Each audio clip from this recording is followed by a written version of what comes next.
just a short time ago. So a lot of us still have it logged in our memory. But the time is going to come where other things happen. We're going to forget about this, but this should never, ever be. What is the sense and significance of life on Earth, and human life in particular? This was George Ivanovich Gurdjieff's question. At an early age, he had realized a high degree of being. Experiencing the mindless mechanicality of man, the wars, the destruction, the misery, the question arose in him: why is there life on Earth? What purpose does it serve, if any? Gurdjieff studied Orthodox religion and science, but their answers didn't satisfy. He came to intuit that the wisdom societies of ancient civilizations held the key to man's true identity and purpose. Humanity, he recognized, was in dire need of this knowledge, for humanity had entered a crucial period in its development. Unless the wisdom of the East and the energy of the West, he said, could be harnessed and used harmoniously, the world would be destroyed. This is why on September 14, 1911, Gurdjieff took a vow to awaken people to a new level of being, of consciousness, of conscience. In a word, to a new type of man.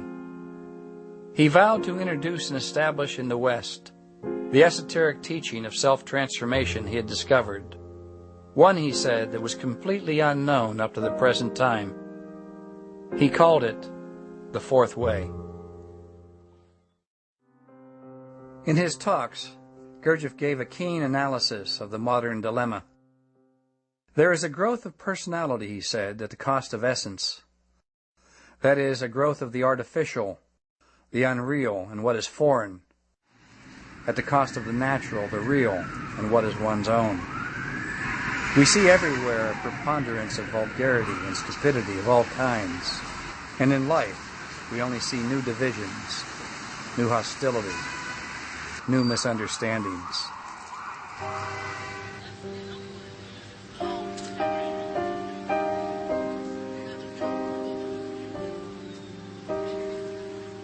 Gurdjieff called this the terror of the situation. To avoid a complete disaster, it was necessary to achieve world harmony as soon as possible. It could not be achieved by politics, philosophy, religion, or any organized movement that treated man in the mass. It could only be accomplished through the individual development of man. If enough individuals could develop themselves, even partially, into genuine natural beings, each such individual would then be able to convince and win over as many as 100 others, who would, each in his turn, be able to influence another 100, and so on.